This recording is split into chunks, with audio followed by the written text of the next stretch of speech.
चलो सबसे पहले आप यह बताओ, हमारे घरों में एक डिवाइस लगी रहती है जो पहले इलेक्ट्रिसिटी आती है उसको बैटरी में स्टोर करता है, और जब घर में इलेक्ट्रिसिटी नहीं होती है तो बैटरी से वापस घर में सप्लाई करता है। वीडियो को पॉज करो और इस डिवाइस का नाम कमेंट में लिखो।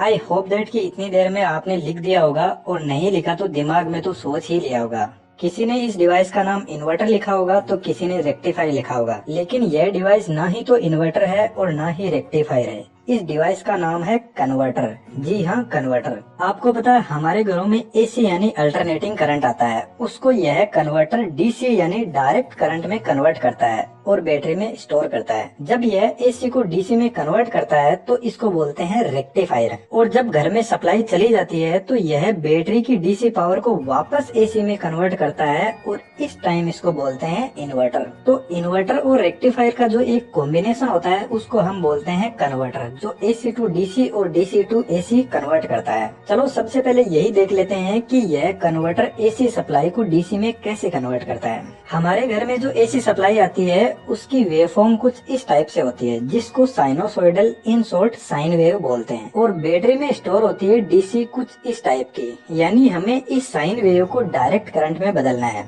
यह प्योर साइन वेव सिर्फ जो जनरेटर इलेक्ट्रिसिटी जनरेट कर रहा है वही बना सकता है। बाकी ऐसा कोई भी कन्वर्टर नहीं है जो प्योर 100% साइन वेव पर काम करता है। हमारे घर में एक नॉर्मल स्विच होता है जो बल्ब को ऑन ऑफ करता है, और पावर इलेक्ट्रॉनिक्स में बहुत सारे इलेक्ट्रॉनिक स्विच होते हैं जिनको हम डायोड, एससीआर, मॉसफेट, जीटीओ यह सब बोलते हैं। इनमें से कुछ स्विच तो ऐसे हैं जिनका कंट्रोल हमारे पास में होता है, और कुछ ऐसे हैं जिनको हम कंट्रोल नहीं कर सकते हैं। फॉर एग्जाम्पल फैन का रेगुलेटर, उसमें लगा रहता है एससीआर, उसको हम अपने हाथ से रेगुलेट करते हैं, जिसकी पूरी प्रोसेसिंग हम किसी दूसरे वीडियो में डिस्कस करेंगे। अभी सबसे पहले हम इस कन्वर्टर की बेसिक स्टोरी समझ लेते हैं। यह जो साइन वेव है यह बाई डायरेक्शनल है, इधर पॉजिटिव और इधर नेगेटिव, जबकि डीसी की डायरेक्शन एक ही होती है। हमारे घर में जो एसी सप्लाई आती है उसकी फ्रीक्वेंसी 50 हर्ट्ज की होती है। 50 हर्ट्ज का मतलब है यह वेवफॉर्म 1 सेकंड में 50 बार ऐसे ऊपर नीचे होती है। यह ऊपर और यह नीचे दोनों मिलाकर एक पूरी साइकिल होती है, और इस टाइप की 50 साइकिल 1 सेकंड में कंप्लीट होती है।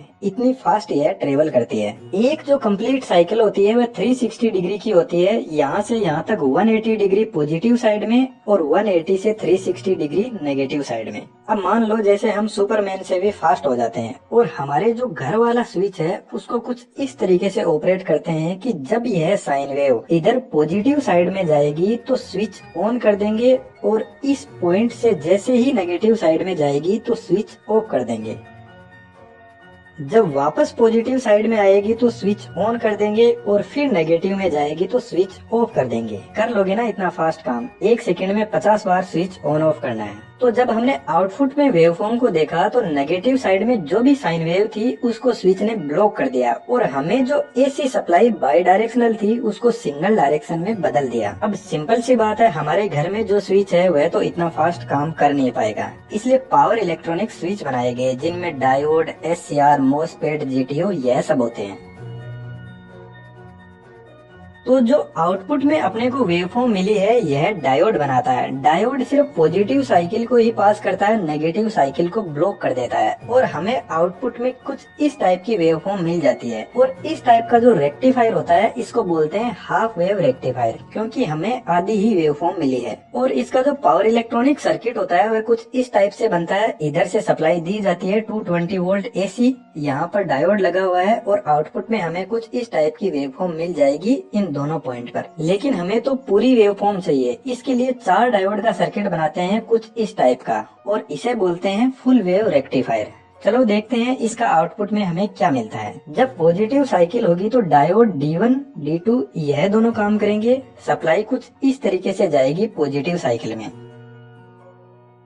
और यह दोनों आउटपुट में हमें इस टाइप की वेवफॉर्म देंगे। अब जब नेगेटिव साइकिल आएगी तो इन दोनों डायोड को नेगेटिव साइकिल में नेगेटिवली ऑन किया जाएगा, और अब की बार सप्लाई जाएगी इधर D3 डायोड से होते हुए D4 डायोड से होते हुए अपना पाथ पूरा करेगी, और हमें आउटपुट में फिर से वेवफॉर्म मिल जाएगी कुछ इस टाइप की। यानी पॉजिटिव साइकिल में डायोड D1, D2 काम करेंगे, और नेगेटिव साइकिल में D3, D4, और हमें जो बाई डायरेक्शनल एसी सप्लाई थी वह सिंगल डायरेक्शन में मिल गई है।